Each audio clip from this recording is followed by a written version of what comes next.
I love subscription services. I love getting a box in the mail with things inside of it that I would have chosen. And if it involves my family and travel, count me in. So I partnered with the Global Sleepover. My friend Geeta Raj was on a previous episode where I feature her and her incredible story. You'll have to check it out. And she started the Global Sleepover. Together, we are curating a subscription service called Landmarks of Hope, where you will get a box filled with incredible things for your family to travel around the world together without leaving home. Perfect for a pandemic. And what are these landmarks of hope?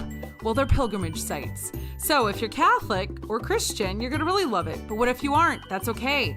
We have that covered as well. So go to globalsleepover.com/landmarks of hope and sign up to get more information. These boxes will be ready by Christmas.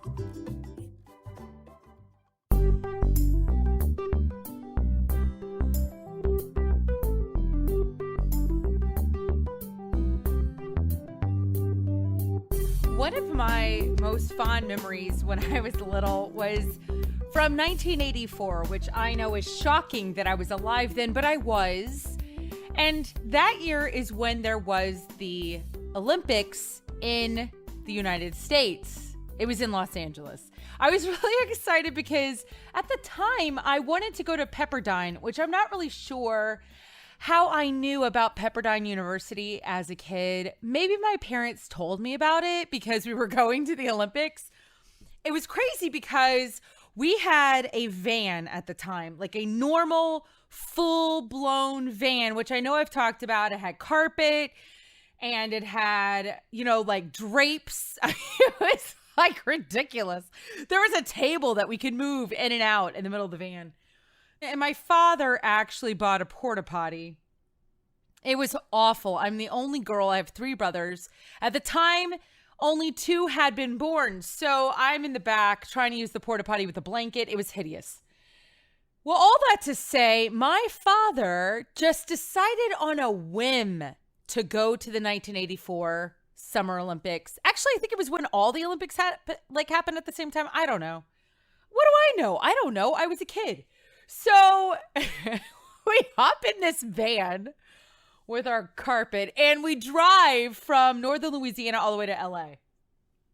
Ridiculous. So hot with a bunch of little kids. I'm the oldest, which I think I'm only like 7. I was born in 77. Someone do the math. And then the other ones were really little, like my brothers are significantly younger than I am. All right, listen, you guys, we get to Los Angeles and my father, because he is made of magical unicorn dust, gets us incredible tickets to the women's basketball, game. No, not game, championship, which we didn't know at the time.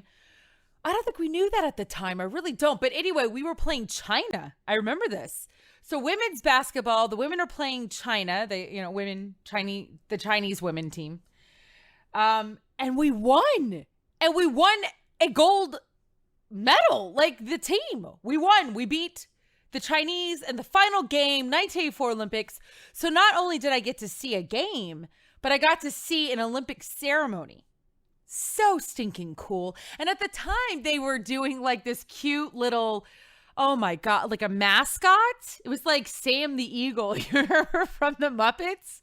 It was like that guy, but he was like Sam the Olympic Eagle. I don't know. I think because it was in America. So for whatever reason, we're done and we decide to start making our way. Now, if you don't know anything about California and Louisiana, let me go ahead and ruin it. Those 2 states look nothing alike. Just because you can drive in Louisiana does not mean you can drive in California. So we're driving in California. It's made up of a lot of mountains and like coast. Like you could drive off into the ocean. Well, we didn't do that, but it was close. Well, all right, listen, we're driving up this mountain and my father says, we're about to run out of gas. And my mother says, we're on a mountain. Not only that, it is now like 10:30 at night. Okay, so I want everybody to understand what that means. Back in the day, that was like pitch black. Okay, so dark.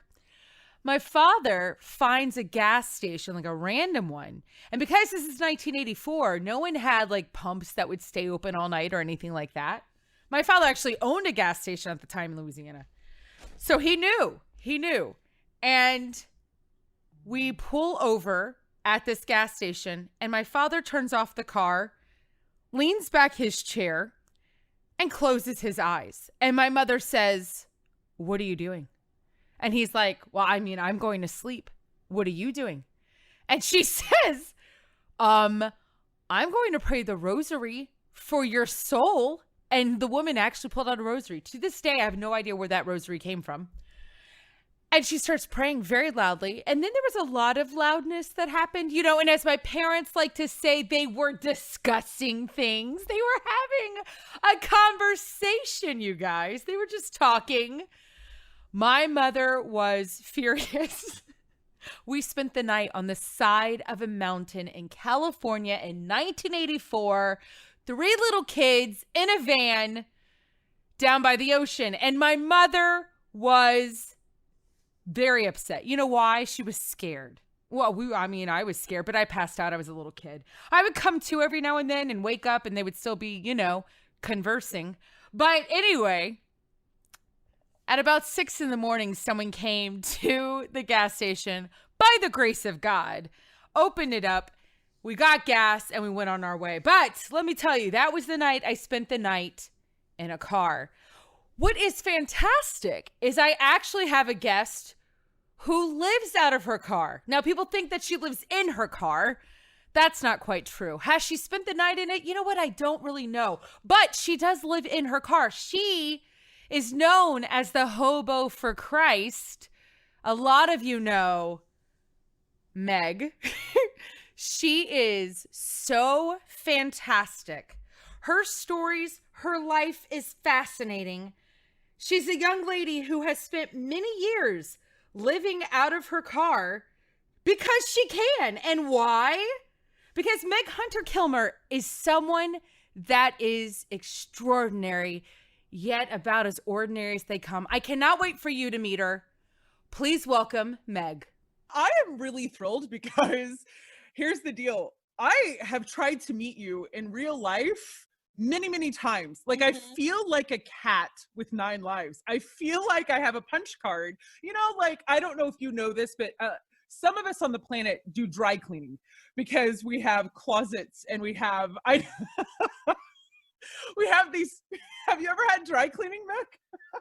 I did. I got a dress dry cleaned 2 years ago. Wow. And it was very expensive. It is. Like $12 for a jersey dress. And I was like, never mind. I'll just ruin my clothes in the washing machine. That's whatever. You could buy a dress for $12. So yes, one time in my entire life is what we just revealed. One time I have gotten something dry cleaned. Look at the stories that are unfolding already. This is the real Meg. So no, exactly. Well, for the rest of us, we dry clean more than once, which is sad. And you get a little punch card.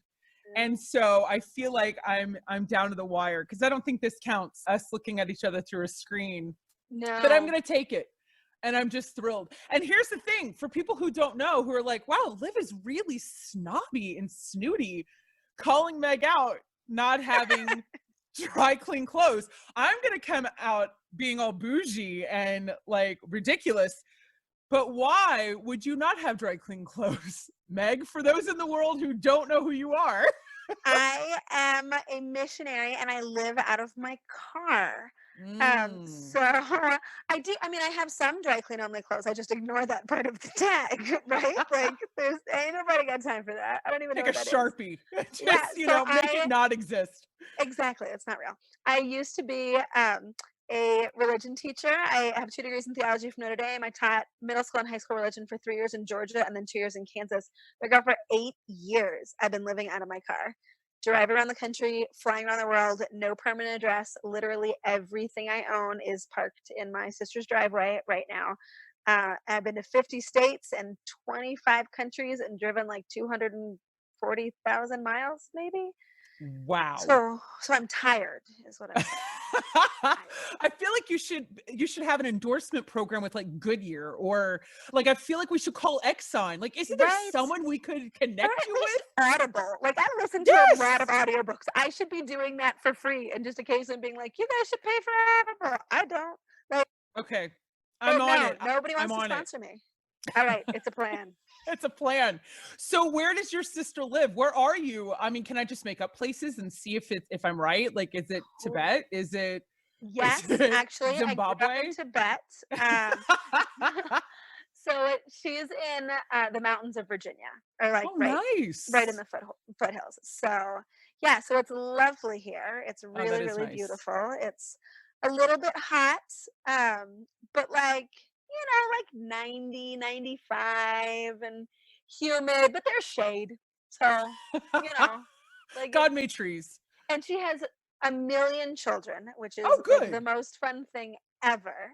A little bit hot when they're all piled on top of you, but you know what? Like, it's worth it because I was just like quarantined solo for 2.5 months.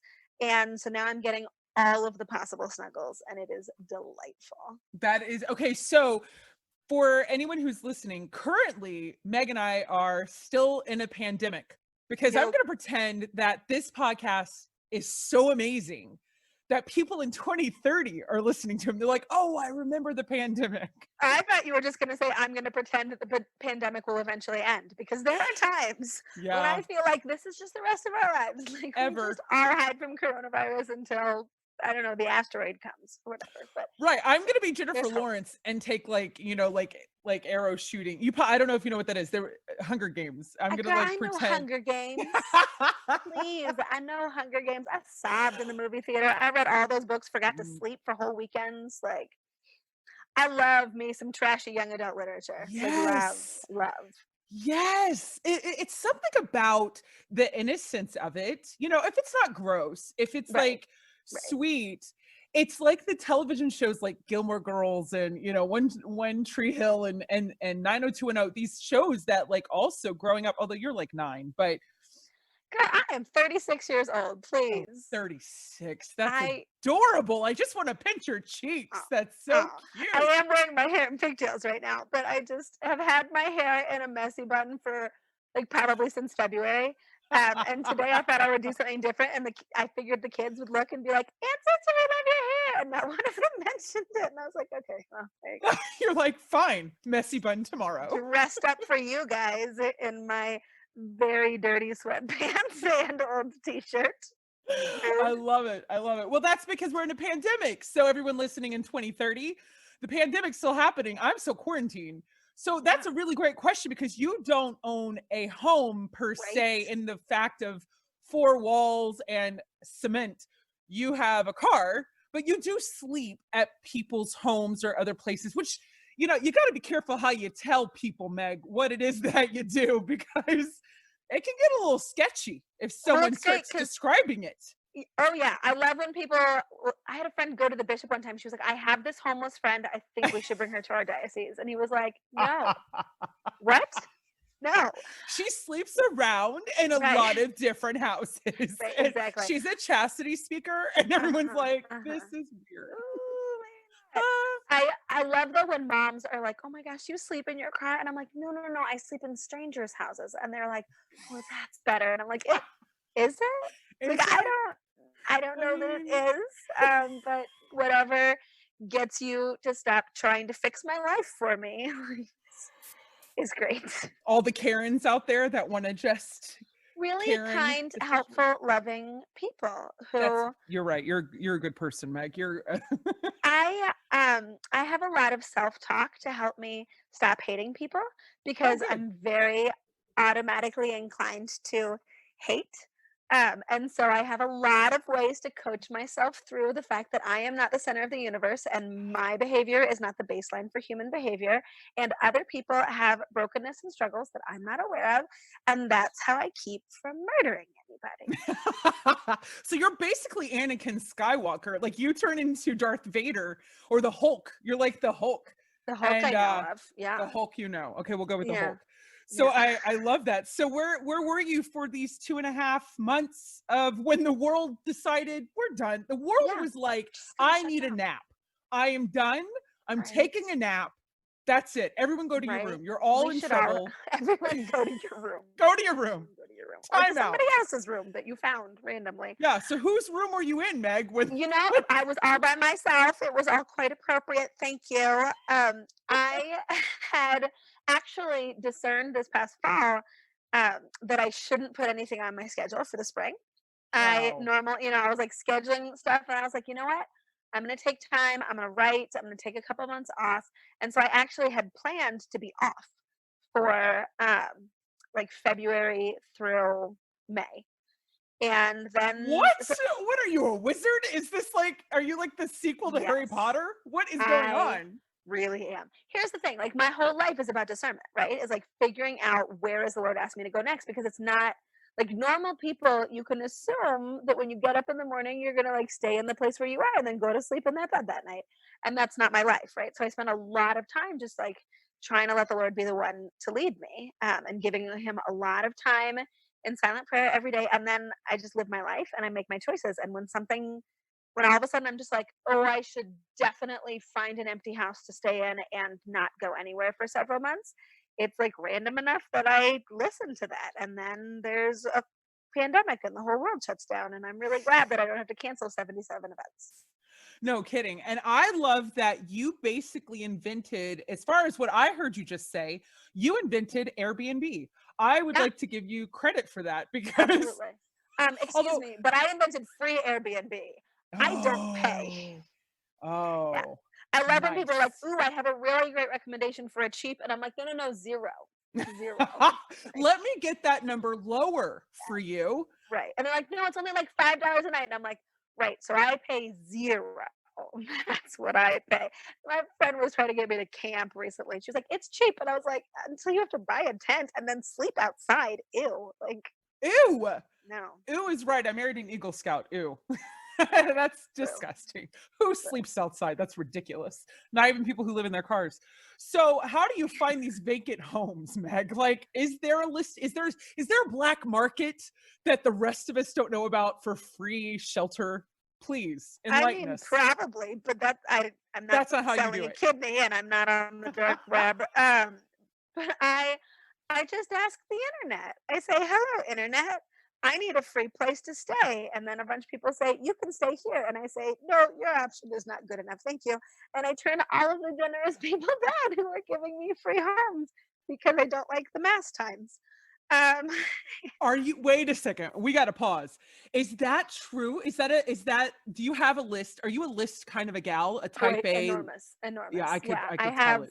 I think 4 Excel spreadsheets open on my computer right now. I love this because I am not that girl. So I go to mass every day, right? Okay. And Yep. so like I schedule my whole life around going to mass every day. And I'm really a night person and I can like function on a normal human schedule, but I cannot be creative on a normal human schedule. So if I'm taking time to write, I have to be able to write at night. That's the only way that I can be creative and productive, which means that if mass is at 8 o'clock in the morning, like I'm going to go to mass and then I'm just not going to get anything done ever. So people be like, oh, you can come sit here. And I'm like, oh, actually, sorry, mass is at 9 a.m. That's not going to work for me. So what works Um, for you? What is your preferred The Vatican says, Meg, you tell us. oh, oh, yes. So What would it be? I like evening mass. So my healthiest schedule is to stay up until about 7 a.m. and to sleep until about 4 p.m.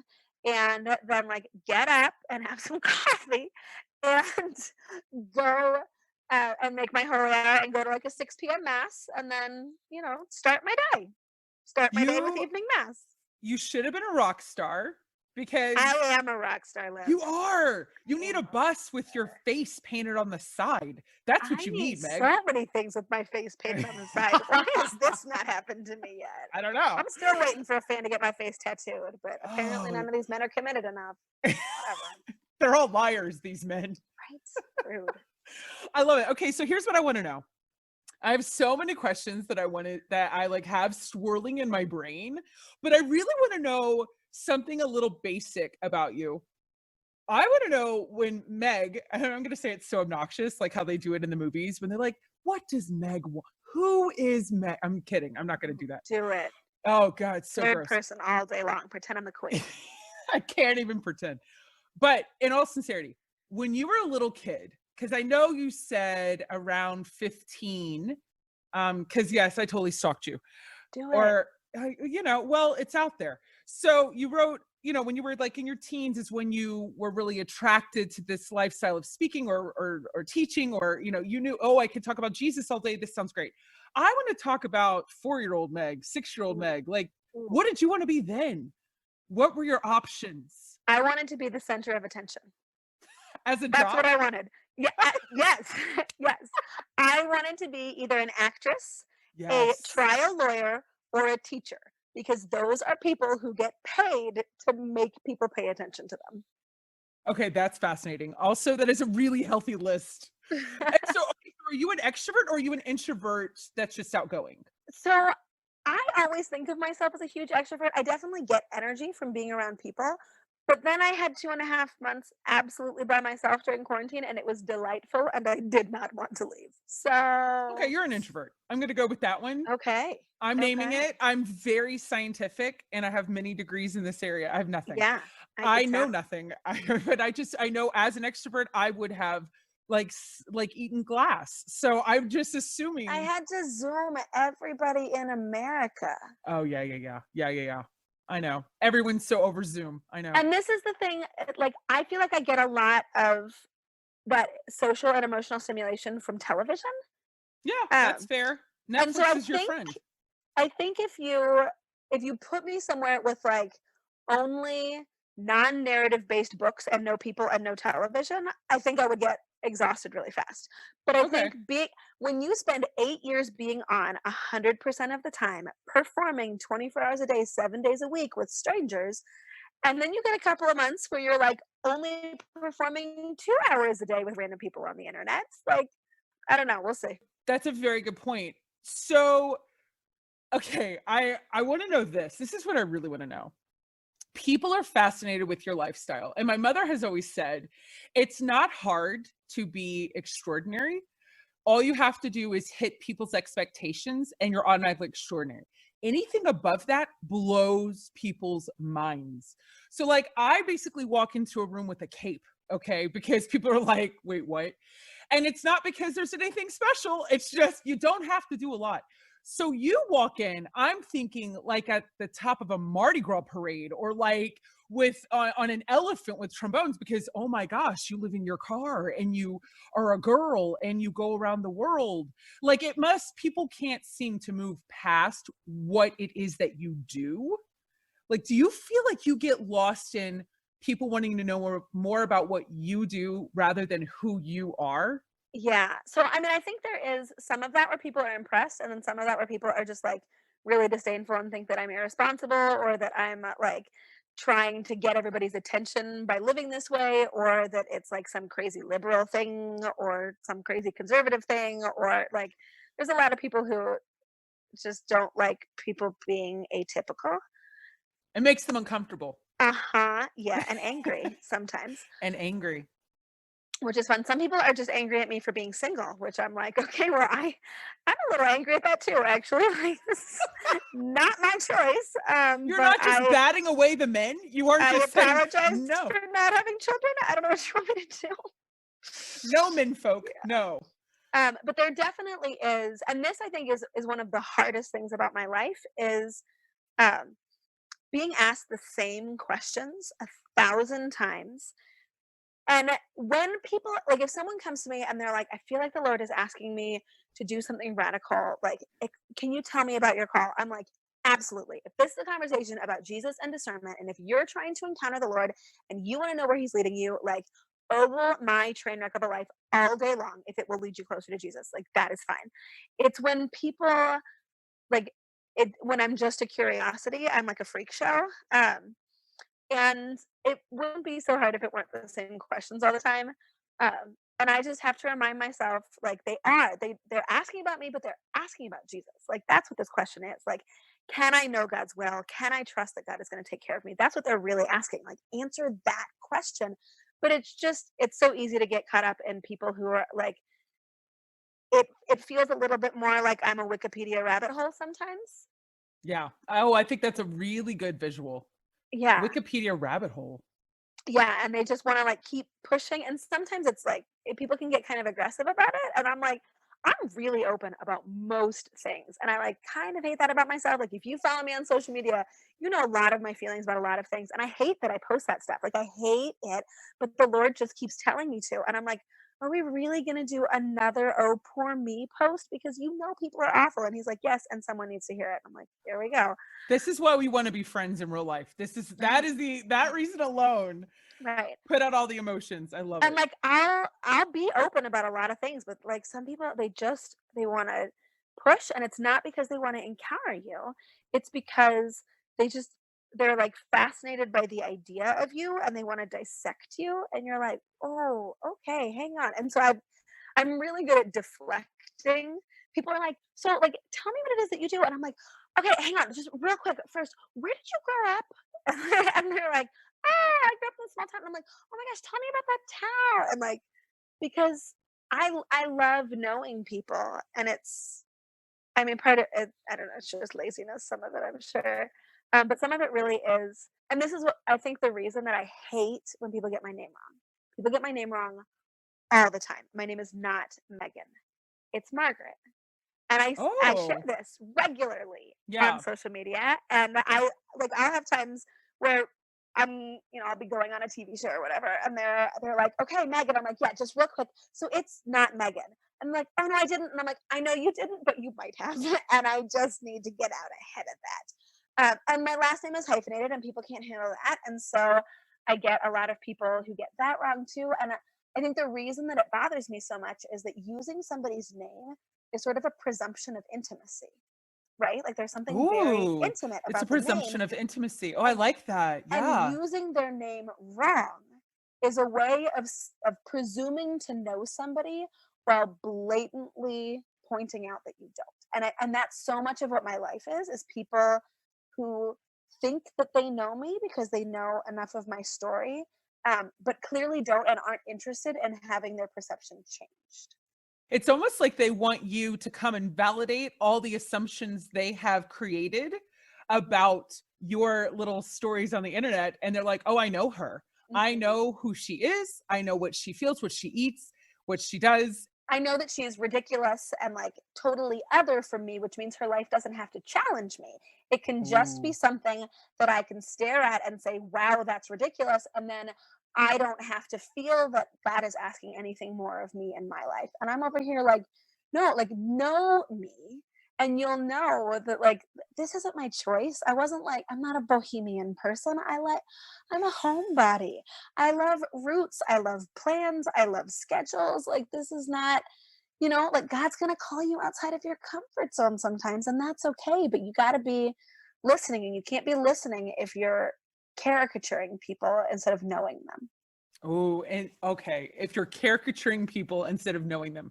So this is going to be a really basic question because I want to get to a better question. But my basic question, right? The white bread, chicken breast, boring question. That's what I call things like that. I'm like, oh, for the Okay. love.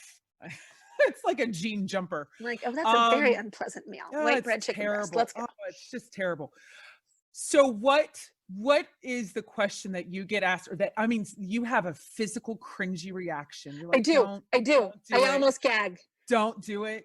I'm gonna be sick. You pop an Altoid. Like what? Mm-hmm.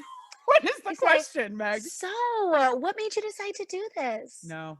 And I'm like, I have to remind myself, they're asking about discernment. They're asking about living radically. They're asking, is it possible to trust that God provides for you? But they're not a lot of times. And I can tell when people are. I can't always tell when they aren't. And so I try and remind myself that like some people come off shallow when they're actually asking in earnest. Um, No, that's interesting. And that's really kind of you to recognize that. it's the only way that I am That's not very going to kind. hell. Like I just have to work really hard at making up excuses for people in my head, or I hate everybody. Like it's just who I am. God love me. He made me very passionate, and that's really beautiful in so many ways. And I have discovered that my anger can really work for the glory of God as well. When all of the scandals hit in 2018, I was like, oh my gosh, I'm angry, and that's the right thing. Like, I'm supposed to be angry right Ooh. now. Like, it's the first time in my life that I'm not trying to suppress or channel my anger. I'm just trying to direct it where it needs to be headed. And it was so beautiful, because I was like, this part of me is not just screwed up. Right. It's disordered, because I'm directing it at things that don't deserve my rage. But when something is horrific and the world needs to hear somebody enraged, like, I can do that. And the church needed to hear somebody as Catholic as I am be angry. Like, that was a gift. My anger in those circumstances was a gift to people who were hurting in the church, that they could see it was possible to be angry and still to love the church and still to love Jesus and still to trust and to stay, you know? Yeah. So did that feel like a peak moment for you? Like, did you feel like, so like Queen Esther, like you were like, okay, this is the For such a moment I time. was created for a time like that? Yeah. You know, Not that you peaked, Meg. Obviously not. I'm thank you. not. Thank you. You're such a Um, has-been. No. I do think it was a moment where, like, there was an element of my personality that always just felt like it was wrong. And I kept saying, like, well, I'm passionate, and the flip side of passion is anger. And so, like, passion is a good thing. Like, being excited is a good thing. Like, being able to direct your energy towards God is a good thing. And like, anger is just sort of like the correlation to that, you know, and it's something that I have to work against, because it's like a byproduct of this personality trait. And it really was the first time that I was like, oh, like, I need to make sure that it's under control, that like I'm holding the reins, but like, this can be a good thing. Like, God didn't just like screw up and he was like, well, she's like really intense in good ways. Also a disaster, might go to hell. We'll see what happens. Like, that's not how he works, right? We're gonna toss a Like, this coin. this element of me can be for his glory too. So what happened? How did you use? How were you channeled during that time? I just did a lot of raging, like public raging and Like videos, podcasts. like on stages? It didn't matter. Yeah, I All the gave things. talks, I gave Constant. podcasts, I Okay. wrote articles, I write for a publication that tries not to like excite flame wars in the comment box, which I really respect. Ruffle But feathers. yeah, they don't want to be divisive, which I think is awesome, because Okay. every Yeah. other publication wants to be divisive, because that's how you get clicks, and that's not what their That's MO not their is. goal. And Yeah. I think I wrote every piece that I wrote. Have a weekly column. Every piece that I wrote for maybe 3 months was on the scandals, and the theme of my year was the Virgin Mary. But I just wrote about Mary and the scandals every week Sounds for like a good months. band. Yeah. Mary and the Ooh. Scandals. Ooh. Okay. So All when you're right. done doing, this little cute, adorable hobo thing, There it is. now you can be a rock star. I would Mary and be the an Scandals. amazing rock star. Just I saying, now would. you have a name. Stage presence. We have done so much for you. You need to put all this in your Excel sheets. Title Exactly. it Plan Future B. plans. Plan B. Mary and the Scandals. Love it. Mary and the Scandals. So, okay, so you're writing about the scandals, and how did that change your relationship with your audience, with people who follow you, with people who think that they know you or knew you? Right. How did they That's a great engage with you during question. that? I think most people were just glad to hear somebody not sugarcoat it, because so much of what we were getting from the bishops was like, this is regrettable, which is not. Like, it's a demonic plague from the pit of hell. Like, So is that's that what you wanted to hear? Like, seriously, yes. what would you have wanted to hear? So That. Okay. I had a priest in Texas who cried in the pulpit. Oh, He stood up and he said, I am so sorry. And he cried. And that really? was what I needed. That was what I needed. Okay. So that was a week and a half after everything broke. So the Okay. first day, I heard nothing. The priest didn't mention it, which I was like, okay, he already wrote his homily. Fine. The second day, I had a priest say, it's not that big of a deal. These things happen. These things happen? Mhm. Meg, Inside, did all of your insides turn not Catholic? Did you have to have like a pep talk to everybody in there and be like, guys? So one of the big decisions that I made in the wake of the scandals is I'm not going to talk trash about a priest unless I say it to his face first. And I don't confront people. I don't do conflict. I certainly do not confront authority, particularly spiritual authority. Like this is I like honestly would rather die than tell a priest that he was wrong, especially someone I don't have any relationship with. But I was like, this is how this happens, right? Is that priests are doing something wrong and nobody says anything because he's a spiritual authority and you don't correct him. And we talk a lot of trash behind his back. And so we have a culture of people trash talking priests, but nobody correcting priests. And so we're losing our own souls and theirs as well, right? So I made a rule for myself that, and I think it was probably at that mass because I was thinking like, oh, I'm going to share about this on social media and everybody's going to be like, you're right, that was awful. And then I was like, no, like I'm going to say it to his face first. And I actually hit record on my phone before I started talking to him because I was like, if this is really bad, I need to have receipts for the bishop.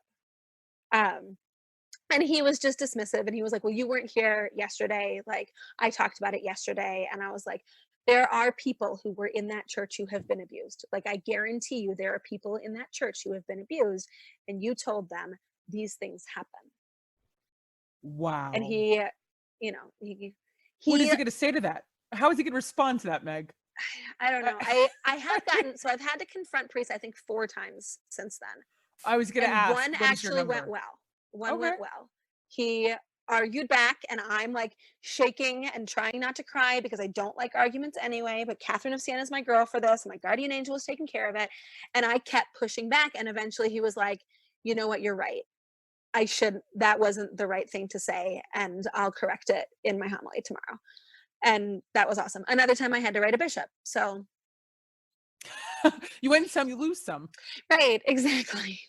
Wow. Okay. So let me ask you this.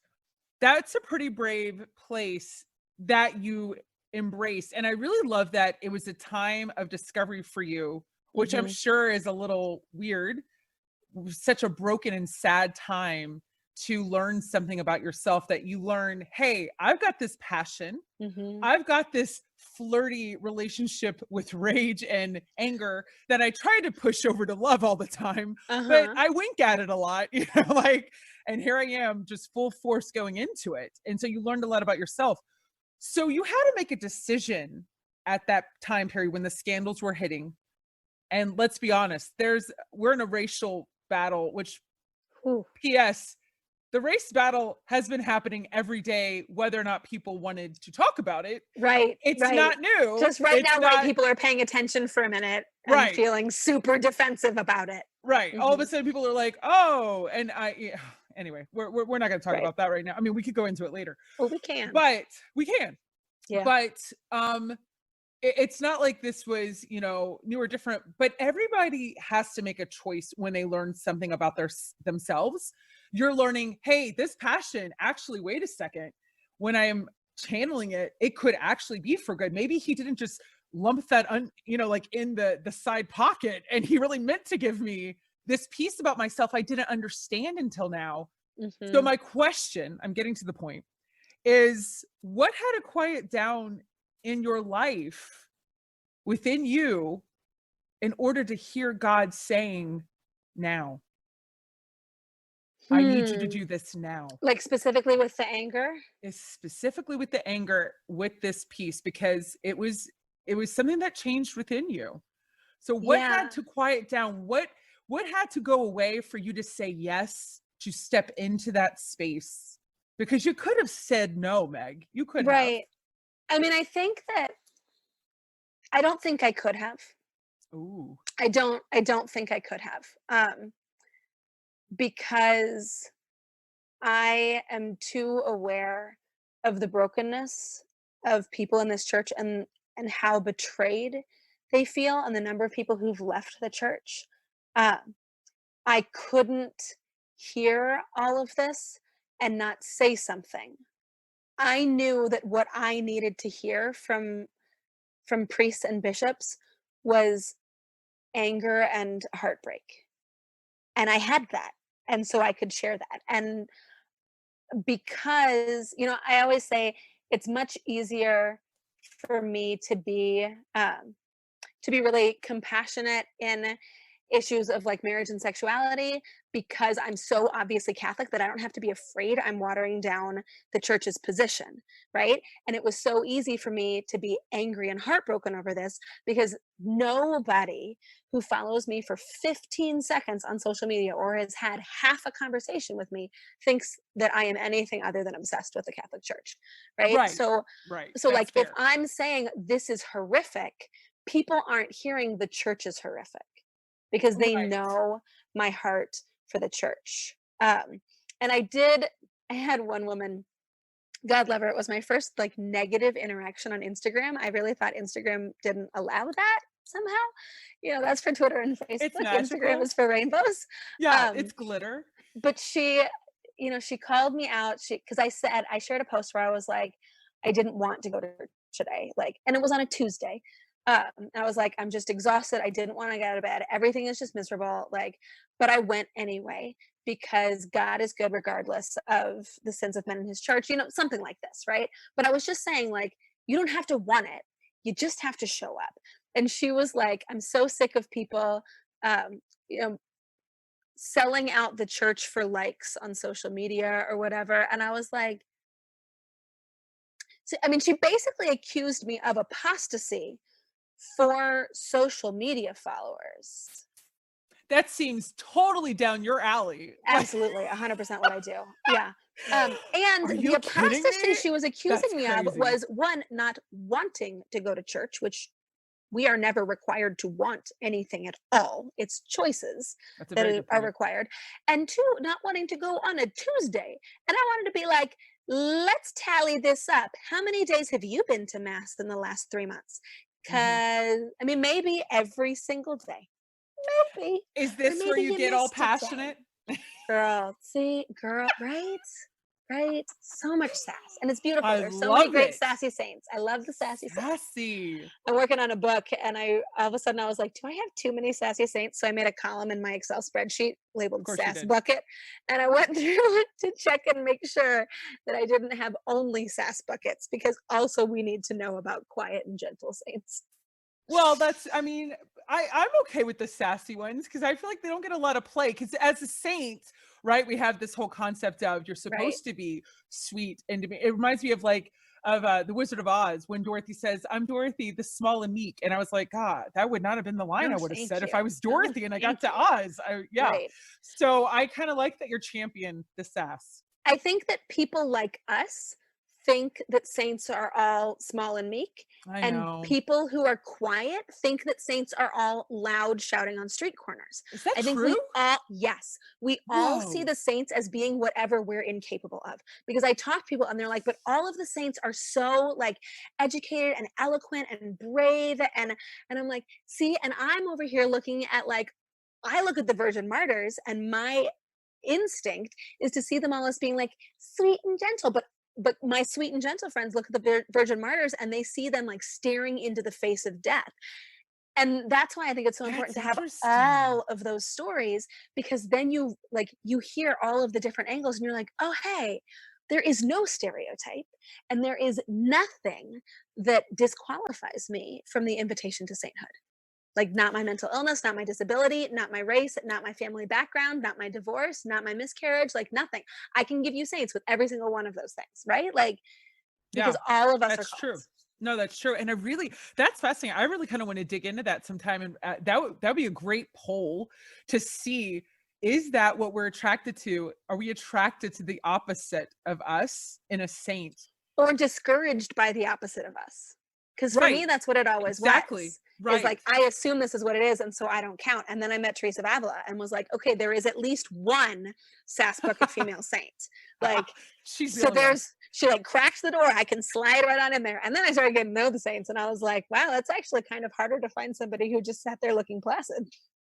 Yeah, well, and I was born on Saint Therese of Lisieux's feast day. Hmm. So I love her, because who doesn't?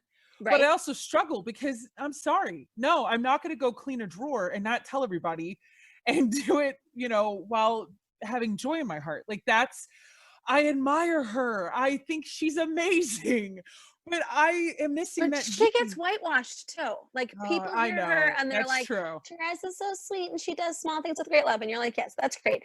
But also she like wrestled with incredible spiritual darkness, She did. right? Like That is dealt with true. the temptations to suicide, which whoo, say that on the internet. People get real They angry at you. But freak like out. you read it's like part of having end stage tuberculosis. So like if you just want to write it off as being totally on her fault, but it's not a sin to experience a temptation. It's not. And everyone's like, no, she never sinned. And I'm like, first of all, that's not even true. Read the book. Not true. No. Second of all, it's not a sin to experience a temptation. It's not a sin to have intrusive thoughts. So let me ask you, is this your first book or do you have books already? Because I know you write. I don't have anything published yet, but pandemic was very productive for me. So I've Good. got a children's saints book coming out in November or December. Nice. And I don't know if you've seen any of my artwork that I've been sharing on Instagram, but it's like Yes. the cutest, most beautiful thing. And it's saints around the world. So it's like we've got this map that's sort of our governing document. And we've got saints spread out literally everywhere. And I think we've got 15 Black saints and 16 Asian saints and 10 Latino saints and 3 Indigenous saints. And like just really, really, really being intentional about ethnic diversity, but then also diversity of abilities, both physical abilities and intellectual abilities, and like talking about saints who had all kinds of different struggles.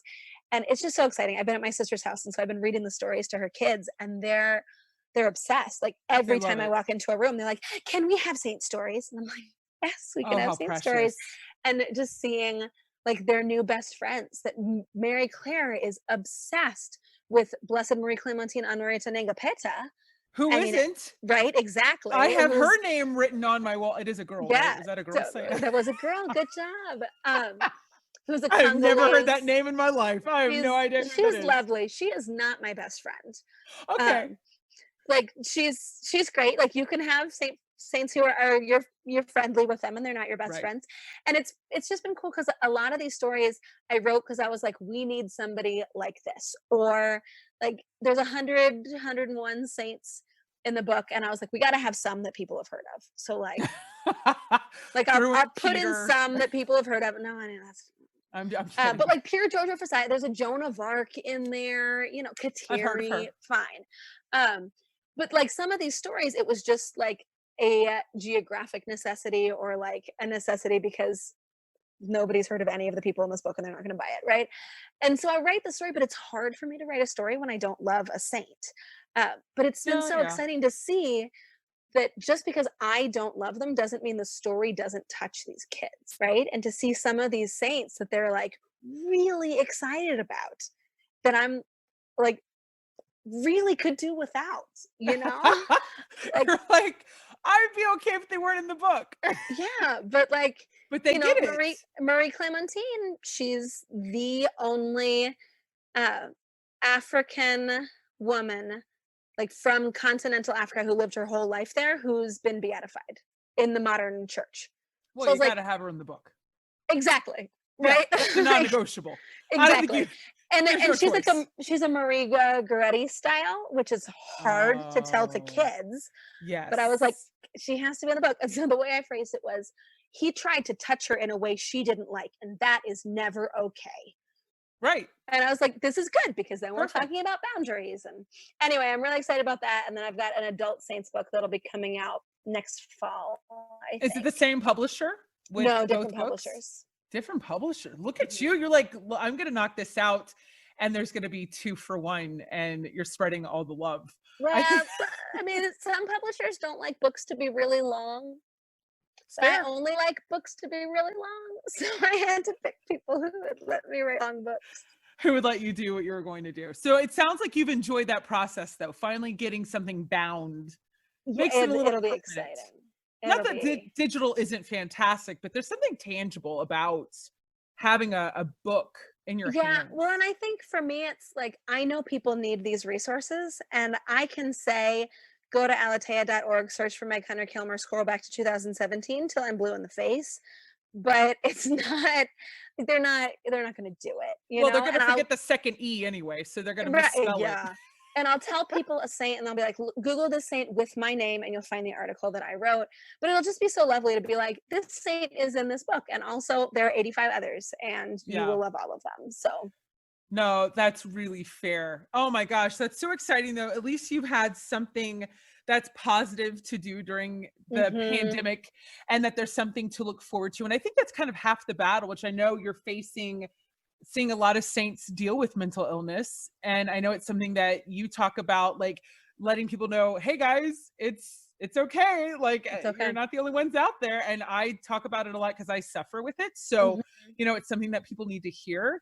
And I think that that's really great, that it's also good for people to hear how people deal with, even who aren't suffering, quote unquote, how you get through really hard times, or how you get through and looking forward to something and doing really hard work is really great. So I'm excited about your books, friend. I think that's going to be so fantastic and amazing.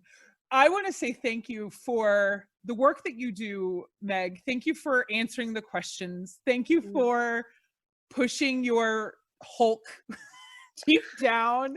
And for the work that you do in the very hard spaces. I feel like you are a champion for the hard spots. Like, you know, that part in the pan that just won't, like, no matter how much you scrub it, it just won't go away. And you're like, hey, back off. And you like pull up your sleeves and you get like a sponge and you get in there. That's how I see you. If you want to know that is my assumption of you. I know everybody tells you what they think of you on the internet. That's how I see you on the internet. Wow. That's how I see you in real life, as the person that's like, no, I'm going to go there. I'm going to go to the hard spots. And I'm going to hate it, but I'm going to do it anyway. And I'm going to work. God told me to do. And what I think with the question about what had to quiet down for you, I think the opposite. When I was listening to you say how you embraced, you know, the scandal, I think you actually just turned up the voices of the people you were working for, which is God's people. I think that's what happened for you. It was the opposite. You heard the voices of his people and you couldn't turn a deaf ear. So you said yes to that. And I want to say thank you. Thank you for going into this scandal and all of that. I'm so excited I finally got to hang out with you. I know. And hopefully I didn't ask you a dumb question. No, you were great. You were great. There are times when I like do a whole podcast and I'm like, oh wow, I only recited things that I have said before. But this was all kinds of new stuff. Great job, Liv. That's what I wanted, friend. That's what I wanted. Well, I hope to meet you in real life, and we will have a blast, and you will teach me all the saint names I don't know. Where can people find you? Not in a creepy way, guys. This isn't like we're not putting a GPS on Meg. So, I mean, to be fair, you can just email me and say, come live at my house, and I will. Which I love. Every once in a while, I meet people who like geek out like I'm some kind of celebrity. And I'm like, no. Like, literally all it takes for me to live at your house is you DM me on Twitter and say, hey, come live at my house. And I do. So like, I don't feel that's like not glamorous. We don't need to gape right now. Like, it's not fancy. Like, I'll just sit on the couch at 3 a.m. eating popcorn with you. Because you're awake then. Exactly. That's your up And then time. again at 7. So where do people go? How can they connect with you? So the easiest thing to do is to Google Hobo for Christ. I love it. And you'll find my website, and then I've got all of my social media buttons over there. It's Meg Hunter-Kilmer, but people they're gonna mess it up. Remember that, you know. Hobo names. For Christ. Hobo for Christ. I've got a podcast and I've got a blog, but I mostly forget it exists for months at a time. I'm real good on Instagram and Facebook though, and I've got some stuff on Twitter too when I don't remember how much I regret Twitter. Yeah. Well, I don't know. Not TikTok. I don't know what that is. Oh, I can't. We can't. That's a whole. It just seems hard. It does seem hard. I'm like clever. I'm funny. I've got poignant things to say, but I don't know about dance moves. Man, I don't know. It's too much. I want to leave with one elevator speech. Literally, you're in an elevator to someone who isn't Catholic, and they say, "I don't get the whole saint thing. Give it to me." The whole saint thing. Give it to me in a. Well, in a what kind of not sentence. Catholic are they? I Are they mean, Christian? they're like, I don't You're get in it. Why Texas, do they you gotta be worship Christian, them? right? No, it's the same Okay, so they're stuff. Christians. It's like, yeah. Okay. They're Okay. Christian. They're like, I don't Well, get the that's same thing. You big- worship them. The whole thing that you hear all the time. So Yeah. what's your elevator speech? Why Elevator the speech. saints? Super short. We're going to Yeah. end with that. Yeah. Look, all I want in life is to live like Jesus. All I want in life is to fall in love with Jesus. And I'm spending my life trying to imitate him. But I tell you what, like, Jesus didn't have mental illness, right? And so if you're dealing with mental illness, to see what holiness looks like with mental illness, it shows you how to follow Jesus.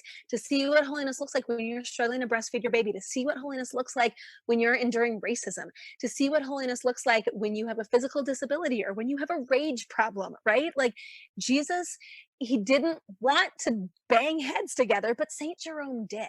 And so when you look at these saints, it gives you hope that it's possible for you to live like Jesus. And they're always, as Hebrews 12:1 says, that they're this crowd of witnesses, which is pointing us back to Jesus, right? Surrounded by this cloud that helps us to keep our eyes fixed on Jesus. So I love the saints because they show me how to live like Jesus. I love it. It's his entourage. Yes. Meg, you're lovely. I can't wait to meet you in real life. And if we ever get to do this again, would you come back? Oh, Would you for hang out sure. with me? This was so Fantastic. fun. Good. So fun. I love it. Okay, friend. Thank you. Mwah. God bless. Take care. Until next time. Bye. Bye. Thank you so much for listening to Talk to Me with Liv Harrison, the stories behind their success. I really hope you come back because I am so excited about this podcast launching. Please make sure that you're subscribing. I would love for you to share on social media, share with your colleagues, your friends. If you could leave me a review or even a rating, especially on Apple Podcasts, I would be ever so grateful. Here's the deal. These next few weeks, as I build up an audience, it's really important for me to get those ratings and reviews and subscriptions. So please share and please do those things. I really promise that I'm going to bring you fantastic content and you're not going to want to miss my next guest. I sure know that. So until next time, I'll wait for you right here. Bye.